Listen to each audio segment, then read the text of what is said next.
All right, here we go, ladies and gentlemen. I want to welcome you to another episode of the 80s ADHD Guy with Ben Glenn. That is me. Welcome to episode 4. This is where we dive into all things ADHD, and I give my perspective from growing up in the 80s and how things have changed a little bit. And I will say this for the next few episodes. This is me unabridged. This is me not performing. This is the raw, the real Ben Glenn. So hopefully those of you that have ADHD or are working with somebody who has ADHD, or you're a parent or a teacher, or however you found this, this is me preparing you for the up and down and all around and the random ramblings of an ADHD guy. So a lot of what I'm going to be sharing is from my past experiences. I've got just a buttload of stories to share. I've been speaking on the subject of ADHD for years, grew up with it, and continue to battle it. And this podcast is really just an opportunity for me to share my experiences with you, maybe in a simple way. I like to try to break down complex things because sometimes this information that's out there is just like, oh my gosh, I don't understand what you're trying to say. Great example. Here we go. This is what I do. Little tangents here.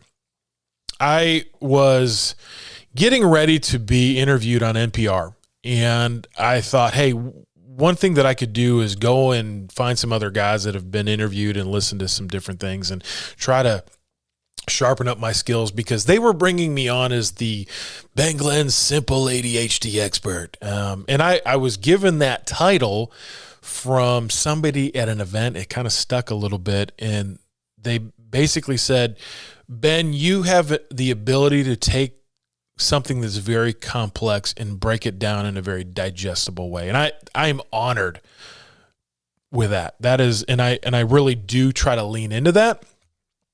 So you're not going to get the great big medical words from me. I'm the guy that, you know, at the seminar or whatever, I'm going to be the one raising my hand saying, hey, that word you just used, can you please break that down? Can you make it simple? And sometimes I get frustrated because I'll listen to individuals and I'm like, okay, I know you've got a bunch of letters at the end of your name. You don't have to prove that by talking above everybody. Most of the people that work with individuals that have ADHD, if their parents have it as well. And so let's make it digestible, practical, something that is usable, really. And the reality of it is that, you know, we don't really even need to know the science behind ADHD. What we need to know is, hey, how can I function productively and have a good, solid mental health and confidence in order to find joy and to be successful in life?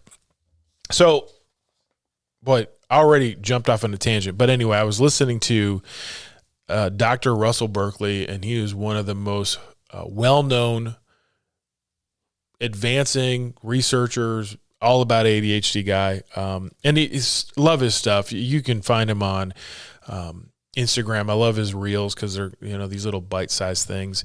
But I'm sure you can find him on YouTube and different things. And he really does go deep into the science, and he's a doctor, and that's, you know, obviously what he does. So he was being interviewed, and I'm listening to him, and I'm getting ready for my interview, and I'm like, okay, I'm going to just kind of listen and, you know, let his interview kind of inspire me to get ready for my interview. And I can remember just getting so frustrated because about 10, 15 minutes into his interview, he kept referencing this one word, comorbidity. And he never once stopped to explain what that word meant. And I was frustrated with myself because I'm like, wait, here I am, supposedly some kind of an expert in this field, and I have no idea what in the world this word means. And so I had to Google it, and those of you that are curious, I'm going to tell you what it means. Comorbidity is the word that they use to describe an individual who has multiple diagnoses, multiple things going on at the same time. I'm not really sure. I'd have to check again if those things all have to be neurological. I mean, I don't know. Do you have comorbidity if you have ADHD and you're diabetic? I don't know. All I know is that what I read was you have multiple diagnoses at the same time. And so the really interesting thing about that is that apparently now they've done studies to prove that you can actually have ADHD and you can also be autistic, which if you've ever been around an ADHD hyperactive person and an individual who's autistic, they're quite different.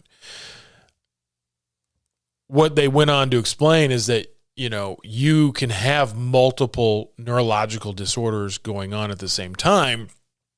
Typically one's more prevalent than the other. So you may be, leaning more towards the autistic side, but because you have some ADD tendencies, we've got to address them both.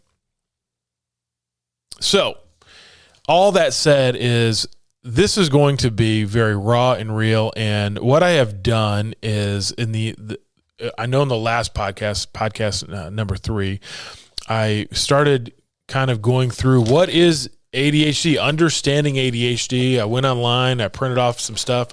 For those of you that are just listening, I'm waving my papers here, and all I'm going to do is read through some things that can be found online, and I'm going to just give you my take on it.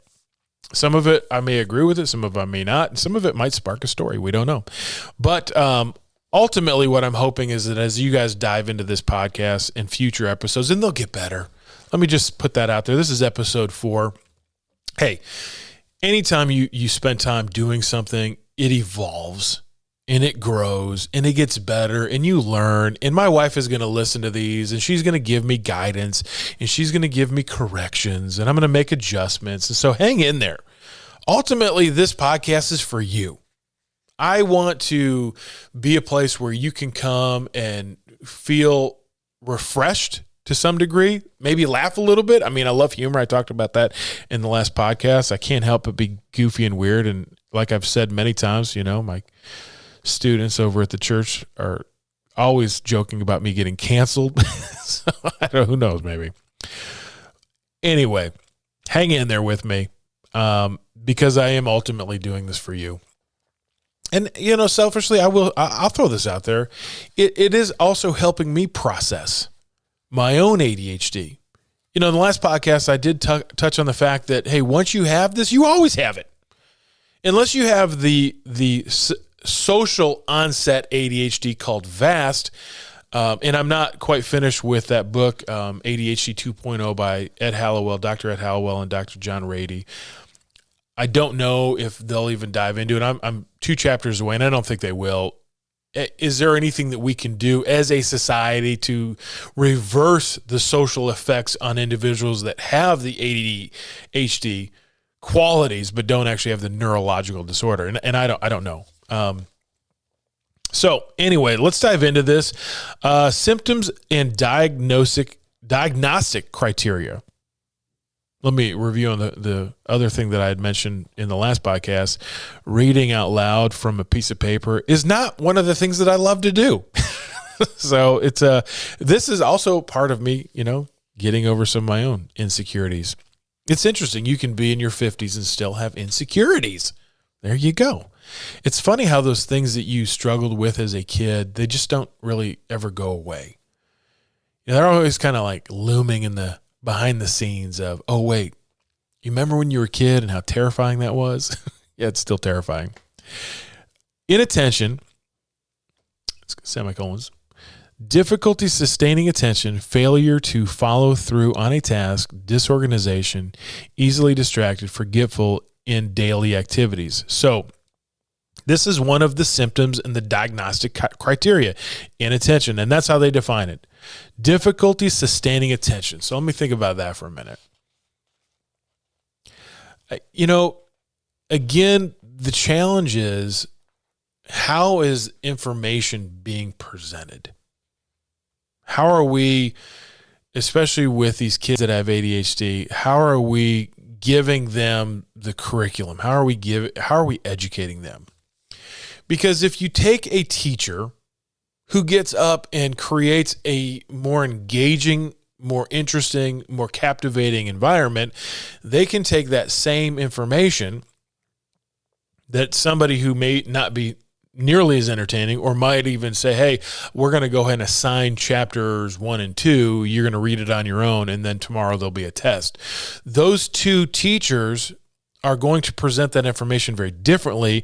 And if you have ADHD, you are going to respond differently on the ability to sustain, for them to sustain your attention. And maybe that's why it's so important to have an IEP. Individual education. But I can remember that was another one of those letters. And ADHD and dyslexia are closely linked. And so being dyslexic, sometimes these letters get like super jumbled and backwards. And I can remember when I first started speaking, I would do a lot of church events, and I would try to read Bible verses. And if you know anything about the Bible is written in a way where there is a book, there is a chapter, and then there is a verse. So let's say you have the book of Jeremiah, chapter 29, verse 11. Well, I'm dyslexic, so half the time I get up there and be like, I'd get the numbers all backwards, and part of that is, the race car brain. I wasn't slowing down, and of course, I didn't want to write it down because it's too much work. But all that to say is that depending upon how that person is being presented the information will determine whether or not they can have sustaining attention. And so that's where that IEP comes in, individual education plan. We're going to choose a teacher that's going to be more engaging. And I don't know, this is the struggle. This is where you're like, okay, well, why can't all teachers be like that? Are we not teaching teachers to be like this? And that opens up a whole floodgate of questions of, hey, what's going on in the educational world right now? Because from what I've heard, and I can't back this up, this is not factual, this is just hearsay, people are not wanting to get into education. That's an undesirable career. And this is, if you think about it, one of those areas where we need to, as a society, really be pouring into those educators. I'm a parent, and I say this all the time. If you were to ask me, hey, what are some of the most important things in my life? Okay, top notch, top shelf, my greatest investment are my kids. I mean, from the moment they were born, and I'm over there holding my daughter Natasha, wondering, what in the world do I do with this thing? And it always cracked me up too, because you have 9 months to prepare. In fact, that's how my wife told me that we're having kids. We'll get into a story here. That's half the fun of the podcast, right? You get to hear a story from Ben Glenn, the storyteller. So my wife and I, we were married for a long time before we had kids. We were married first. And so I can remember my mom and my dad and her parents were always like, hey, so when are we going to see grandkids? And we first started with the dog. We started with Nina. Nina was a really awesome, smart border collie. And then, okay, well, now you've got the dog. Are you going to have a kid sometime soon? No, we're going to get another dog. And then we got a dog. My wife picked out the border collie, and she did good. And then I was allowed to pick out the second dog. We got a dog, Charlie, who was supposed to be a black lab. And whoever sold us this black lab, it was not a black lab. It was like a mix between a wiener dog and a black lab. It was like this very short, very stout. It looked like a miniature black lab. I mean, she, acted and looked, but she was really long, maybe even like a basset hound. And then speaking of a basset hound, our third dog was a basset hound. So we end up with 3 dogs. There's no kids anywhere in sight. And finally, I can remember my wife and I, we were hanging out on our porch. We'd been married maybe over 10 years at the time. And we were getting older, and I was out traveling, and I was getting super busy, and my wife was doing, what she does. And my wife is a clinical. My wife is she's just a workaholic. I was trying to come up with some adjective to describe it, but ultimately this woman loves to work. If she is not working, if she's not planning, if she's not problem solving, she is not happy. This woman has no idea how to even vacation because it's just like, wait, I'm not doing the thing that I love to do. And she's good at what she does. so we were sitting out on the porch, and she looked at me, and I looked at her, and I'm like, I've always wanted kids. I've always, kids have always been kind of something that are like, hey, this is fun. I'm a big kid anyways. So, it was kind of like a natural thing that I thought would be a part of our life. But I was traveling around so much, and then to try to figure out how to bring kids into that type of lifestyle, didn't have any idea how we were going to manage all that. And so we literally looked at each other and said, hey, well, we're not going to try to have kids, but we're not going to not try to have kids. And then I get booked by, I get this really cool trip. This was a great tour. I was invited to come out to Hong Kong to speak to it was for the $1 Million Roundtable. So these are individuals that work with life insurance, and they also do financial planning. And it's apparently a very exclusive thing to be a part of. And so I did their huge national conference in Las Vegas, and that went really well. And so then they invited me to this one that they did out in Hong Kong, and it was great. But while I was out there, there was a couple of groups that had heard that I was going to be out there, and so they booked me as well. So then I went to Hong Kong, did my show, and then I got to jump over to the Shanghai American School and do a show there. And so we were there with all of these individuals from the United States that were over there to teach English and just teach a bunch of different students in a really unique setting. It was really cool. And they had us staying in their facility. And it was really funny that my wife and I, we noticed that all of these young couples either had little kids or were pregnant and were going to have little kids. And somehow it came up, and somebody said, don't drink the water here, because there's clearly something in the water, because everybody who comes here to teach, literally within months, they're pregnant. Well, guess what happened in Shanghai? We had ourselves a little Shanghai surprise. So hey, we weren't not trying.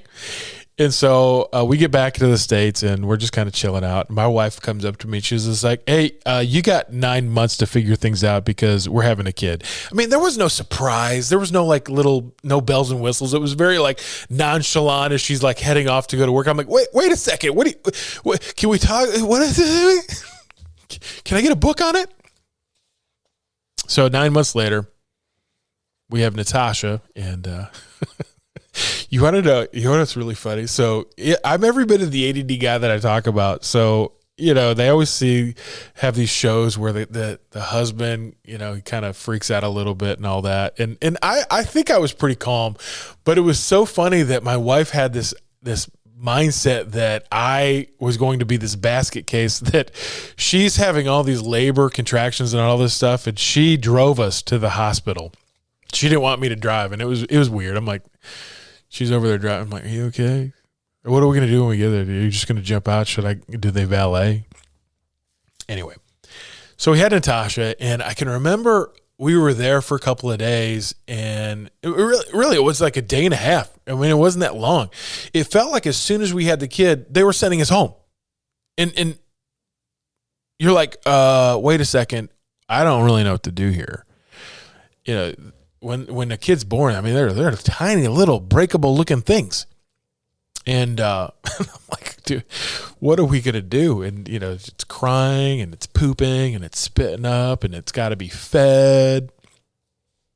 We figured it out. But I thought it was really funny that there was no real training, when you actually had the kid. Now, maybe that's where they're like, hey, you got to go take a bunch of classes and all that. I got a buddy right now who's talking about, we're taking all these classes. And I'm like, oh, well, maybe that's where we kind of fell short. We didn't do that. But anyway, wow, good memories.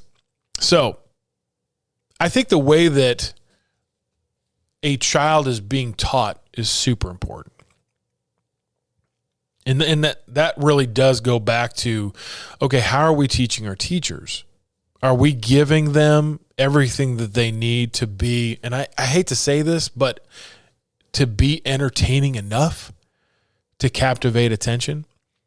Is this something where we need to try to encourage individuals who are a little bit more creative, maybe even seek after more ADHD educators? A lot of people don't know this, but I actually went to school to be a teacher. When I went to college, I didn't really know what to do with my life. My mom always threatened that I was going to be a ditch digger. That was her big thing. If you don't get your homework done, you're going to be digging a ditch. And I was like, oh, can I get a good shovel?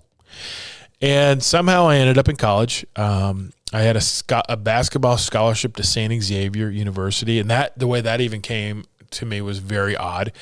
I really did struggle my senior year with a lot of different things. And one was basketball, which was always something that I loved, no longer became something that I loved. It became a job with hopes for a scholarship. I didn't want to be the only one out of my family not to get a scholarship. And I was not heavily recruited. In fact, I wasn't recruited at all, where both of my brothers were. And somehow I ended up at St. Xavier, where my older brother Sam got a full ride scholarship to play basketball there. And I had no idea what I was going to do. I had no prospects. Hadn't really applied to any colleges. And I was just there playing some pickup games with the guys in the springtime. This was after the season was over. And I was having fun. I mean, the pressure was off. I was no longer, hey, that ship has sailed. I'm not going to get recruited. I'm not going to get a scholarship, and I'm just having fun. And there's a great lesson in this, and that those things that give you joy and those things that are just an incredible outlet, sometimes they do take on a role of becoming an occupation, and you've got to be careful, because if that thing loses that fun element, or you lose that joy in that, it just, I don't know, you just destroy it. At least I did. I lost the joy of basketball during the season, didn't get recruited. And so here I was with no pressure of anything, and I was having fun, and I was lighting it up. And I'd go there every week to play in this spring league. And apparently I did really well. And I didn't realize it at the time, but one of the assistant coaches was out there playing, and I schooled that dude. And he used to actually be on the team there. And so when spring league was coming to an end, the head basketball coach calls me into his office, and he offered me. He's like, "Hey, Ben, we would love to give you a scholarship to come here and play." And I'm like, "What in the world?" So I get this scholarship to go to St. Xavier. They want to know what you want to major in. Had no idea what to pick, and so I picked education. I picked education primarily because of the teachers that impacted my life. I believe it was in episode 2 where I talked about Mrs. Thielberg and what an incredible impact she had on me. There were other individuals. Dave Stevens, Coach Stevens was an incredible impact on my life. Mr. Harper, Mr. Boovie, all of these teachers were an incredible part of my story and helping me through the struggle of ADHD in the 80s, no less. Much harder back then. So I went to school to be a teacher. And then I got to clinicals. And clinicals are where you go and you're not student teaching, but you are in the classroom as an observer. And that was pure torture for me, because I'm not medicated at the time. In fact, I'm not even aware of being ADHD. I have all of the symptoms, trust me. Everybody who knew me and was around me could see it, especially knowing what we know now. They're like, oh my gosh, yeah. So my job was to sit in the back of the classroom and take notes and write down everything that I was observing. And it was like they wanted all the details. The teacher went to the board. She wrote down her name. She then turned it around, and then she addressed the students. The first thing that they did was spelling. I hope they did better than I did in school, because I got an F. So a couple of them went okay. But it was that third one that really derailed everything. So here I am, and I know it was a Montessori school, and for the life of me, and I can't remember what that meant, but it was something special. And my teacher was like 1 year away from retirement, and she didn't really want me there. I think the term that they use now is Karen. Maybe her name was Miss Karen. I don't know. But it was a third grade classroom, and she told me to sit in the back, not to disrupt anything going on, and that she just kind of laid down the law. I mean, she was not welcoming at all. And here I am. I am 6'4", 200 a lot of pounds. And when I walk into a room with a bunch of third graders, I'm going to get their attention. I look like a human jungle gym set. I also have facial Tourette's, which means I like to make weird faces all the time. I'm the kind of person that you kind of know what I feel or what's going on in my mind just based on my facial expression. Yeah, I, even if you're watching the video, I'm making them right now. I can't help it. So I'm sitting in the back of this classroom and I'm trying to take notes, and there are these group of boys that are back there, and they just keep staring at me, and they're kind of like, and of course I can't help but mess with them a little bit. So I start making weird faces and they start giggling, and then that teacher came down on me. And it was one of those moments where I kind of had maybe a pride ego. I don't really know, but I was just like, I kind of got a little ticked off. And so I'm like, well, I'm going to take it to another level. And I did. And she put my name on the board and started giving me check marks. And it actually went sideways. I mean, at the end, she said she's calling my teacher, that she's never going to let another student in her classroom, that I've wrecked all of this stuff, that I just literally destroyed everything. It was terrible. And then she said, you would make the worst teacher in the world. And I can remember going out to my car, and I had an emotional moment. I was out there in tears, not knowing what to do now with my life. And when I look back at that, there are a lot of things that we could unpack there. But I do feel that if I had become a teacher and I was in the classroom and I was able to take some of my ADHD charisma and qualities and creativity, that could have only benefited students that have ADHD. I think it would have benefited, even students that didn't have ADHD, because there would be a level of engagement there that would be it'd be entertaining, it would be educational, it would be just very fun. And that's what you want. You want education to be fun. So we only got through one here. Wow. Is he a professional talker or what? Yeah, absolutely. Difficulty sustaining attention, failure to follow through on tasks. That is a big one. I will say that is very accurate. I think that with technology and different things that we have available now, we can do better at following through on tasks. I think that we gravitate towards what's fun. My wife says that all the time. She's like, you're always wanting to do the fun stuff first. And I put a reel out the other day, and somebody did blast me for it, which was kind of interesting, where I talked about how if we can use those fun things as a reward to do the hard things, we're going to get things done. If we can say, hey, okay, if I achieve A, B, and C, and those are the really difficult things that I gotta cross those off my list today, but the reward is I get to do D. Well, doesn't that make sense that you're going to be more productive? I think the challenge is that if it's something that is a difficult task, the sustaining attention that you're struggling with to get that task done means it's going to take a whole lot longer to get it done. So the complaint was, well, you're never going to get to the fun stuff. You got to have fun. You have to have a good, and they're not wrong. If you never have fun, if you never get to do the fun stuff, well, then things just suck, and we don't want that. So it's finding that balance. There's the big B word.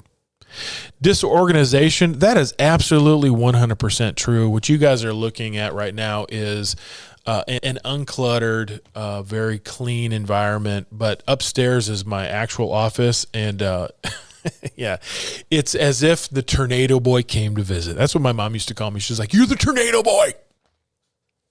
It's like Johnny Appleseed. We walk into a room and we just throw our stuff wherever we want. And then when we've got to go, we're like, where's all my stuff? Because you're throwing it everywhere. You're like, wait a second. Here's a really funny thing about the disorganization symptom diagnostic criteria. We actually really thrive with organization and structure. It's maintaining it. That's what we struggle with. Recently, I entered into this thing called Brick World. It is where they allow builders, people that do creative Lego building, to display their stuff, and people come and look at it and get ideas, and it's really cool. And I did it to promote GiveYourBricks.com, which you guys will hear me talk about a lot. And I was working on my creative build. I made this thing called the Alien Abduction Center, and I had like these little Lego alien ships, and these people would go through these conveyor belts, and then they would get these little clinger things on their head from the aliens, and it was really funny. It was cool. And I'm building this thing, and I'm looking it around, and nothing is organized. I mean, it's like a huge, like Lego threw up in the basement. And it was really funny because I kind of had this like weird moment of like, oh crap, I'm like my mom. So my mom is one of the most amazing, I don't know how you would describe her, but she can take a flower arrangement, and what she does with it, it's magic. I mean, we're talking like, here's Martha Stewart. My mom's up here, okay? Martha Stewart has nothing on my mom. My mom, at Christmas time, she will look at a Christmas tree, and what she does with that, with the ornaments, with the ribbons and the bows and everything, you're like, oh my gosh. It is an incredible gift what she sees. And so she was making these arrangements last November in her garage, and I open up her garage door, and it was just disgusting.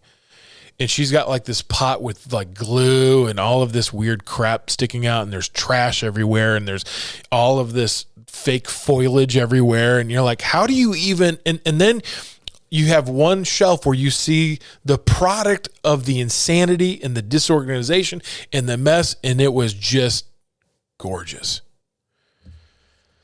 So on one end, yes, we thrive with being organized, and we need to create those structures. And I always try to encourage individuals that I'm coaching that, hey, you need to have a dedicated time, whether it's once a week, once every 2 weeks, should not be once a month. It needs to be more frequent than that, where you do go in and you spend a day or a few hours cleaning and reorganizing and creating essential locations. You need to have an essential location. That's where you put your bills. That's where you put all of the things that you need to look at. You know where it is. You know what it is. And you don't Johnny Appleseed those things. You put them in that essentials location. Your wallet should go there. Your keys should go there. So you don't have to run around and be like, where did I put my keys? Or they're in the couch cushion again or in the freezer. By the way, that's a true story. Easily distracted. Yeah, that's absolutely true, especially if you're in an environment where you're struggling to find that focus. You become the bobblehead again. So, hey, if let's say I'm supposed to be focusing in over here on A, but all of a sudden B creeps in over here, and B is fun and funny and shiny, well, yeah, I'm going to look like I can't stay focused, and I'm going to get distracted by this. So I think that even when you consider that easily distracted, this is where you can maybe lean on your fidget toys a little bit. And you got to recognize, hey, which ones are the most effective, because there are fidget toys that become the distraction. They become the thing. Those little spinner things, and now they've banned those in a lot of schools because students that didn't have ADHD were using them, and they were very distracting. They were actually really cool. I mean, you spin it and that thing spins forever. But now they've got these infinity cubes. In fact, I've just recently figured out how to make those out of Lego. Going to try to sell those at events.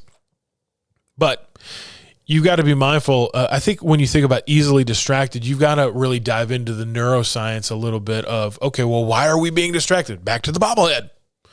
Well, we've not created an engaging enough environment to capture the focus.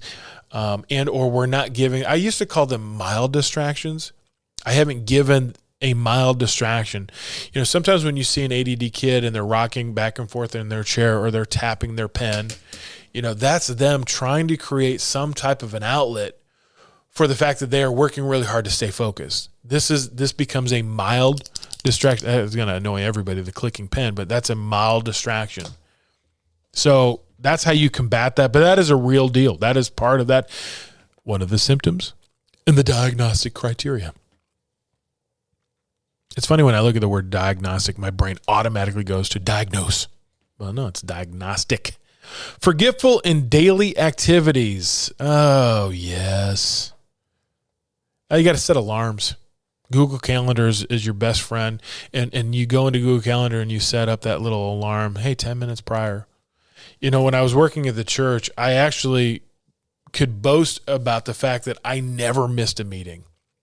And that was one of my biggest concerns was, hey, I'm going from a self-employed, I'm pretty much free to manage my day the way that I see fit. As long as I get stuff done, as long as at the end of the day I can say, hey, here it is.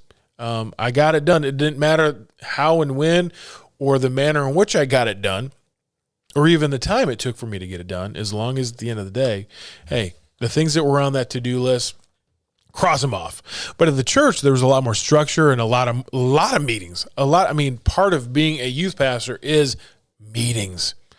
Meeting with parents, meeting with students, meeting with other youth pastors, meeting with other pastors. And so I never missed a single meeting. Why? Google. So, those things are the criteria. My input is basically, hey, those are true, but there are all of these tools and accommodations that are helpful. All right, we got a few more minutes. Let me dive into the next one before we get to the next podcast. Hyperactivity, that is the symptom and the diagnostic criteria.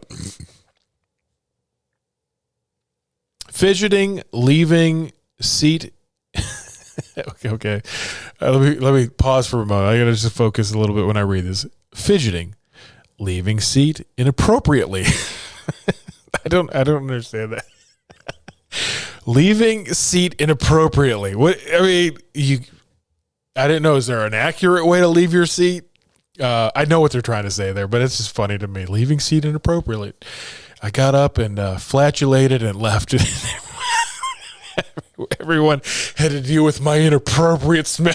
I don't know. Anyway, they're basically trying to say, hey, getting up and out of your seat when you're not supposed to. If you're supposed to be sitting in class paying attention, you sit in your seat. But this is funny. Leaving seat inappropriately. Running or climbing excessively. I can actually just see somebody in the workplace, maybe you work at Geico and you get up out of your seat inappropriately and you run over and you climb on something. Climb up somebody's cubicle. Difficulty with quiet activities, on the go, talks excessively. Well, clearly I would win that award. I'm doing a podcast with no guests and I'm just talking to a camera. So, hey, on that end, maybe that's a good thing.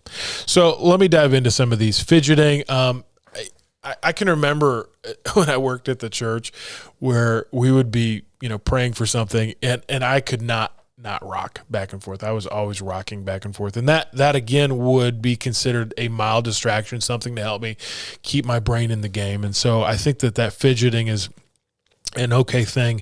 But again, remember what we're talking about are the symptoms and the diagnostic criteria. So if you see that kid who's constantly rocking back and forth, tapping their pencil, shaking their leg, bouncing their leg, that may be an indicator of, okay, they may have this going on. Leaving the seat inappropriately. I think that this particular symptom and diagnostic criteria feels a lot more like your elementary age student. Those kids that haven't quite figured out, hey, wait, when I get up out of my seat and run around like a crazy madman, I'm going to have to go visit the vice principal. I think that when you get a little bit older and you have a job, you're going to probably internalize that hyperactivity. Maybe you'll bottle that up, and then when you get home, you're going to get all crazy and get nuts on, some video game or go run a lap or, get into a basketball game or go swimming or something, something to give you that outlet for that hyperactivity that you've needed to unleash throughout the day. That quiet activities, that's still a struggle, whether that's early academics, elementary, middle school, that's something that sustains all the way up through adulthood. I have a really hard time with quiet activities, and so I will put music on in the background. Sometimes when I'm working on something, I'll literally go into Amazon Prime and I'll have a movie going on in the background just to create noise, just to create a little bit of a mild distraction. And it does help. Talking excessively, that is a big thing. And it's hard because what you see is that a lot of times kids get to a point where they no longer talk. That's what we're dealing with now is, hey, how do I get my students to be more engaging and talk? I think that talking excessively, you see that a lot with your elementary kids. And I think that it's educators, parents, teachers, you've got to figure out a way, hey, don't crush that because eventually that's going to balance out with your kids. and you're going to want them to talk. You're going to want them to be more engaging. Teach them and coach them. The other thing that I want to say on that, and this will go a little bit longer than my 40, is that talks excessively. What if that talk is internal? So think about that Ferrari brain and your chatterbox. And I'm a professional talker. I've made a career out of talking. Okay. I'm literally shooting a podcast, talking to a camera. And I bet you if you watch this, it'll feel like I'm talking right to you. That's just how I am. That's how I'm built. I'm visualizing you right now. Now, what if that talking is all internal? What if that talking is me just talking to myself and it's just nonstop? And then let's add this to the equation. What if that internal conversation is negative? What if that internal conversation is about your insecurities, about how you don't know how to fit in, or maybe your brain has been hijacked by, some anger? And so I think that you've got to be mindful of, okay, so again, we're diving into the symptoms and the diagnostic criteria. Those are them, but hey, just something to think about. One of the ADHD types is that inattentive type, and so they may not have that external excessive talking, but internally, they are relentless on themselves. So that's something to consider. Okay, we've got a few more that we'll dive into in the next podcast. I hope you guys are enjoying this. I hope you're enjoying the stories. Like I said, it does inspire me when you drop me a follow and questions, comments, all of those things. Yeah, this is fun. All right, as always, let's end this thing. If you're on the treadmill listening, it is time to hit that down button and go get a stretch in. And I will look forward to hanging out with you guys in the next podcast. As always, this is Ben Glenn, over and out. Love, peace, and oh yes, my favorite, Lego bricks. God bless.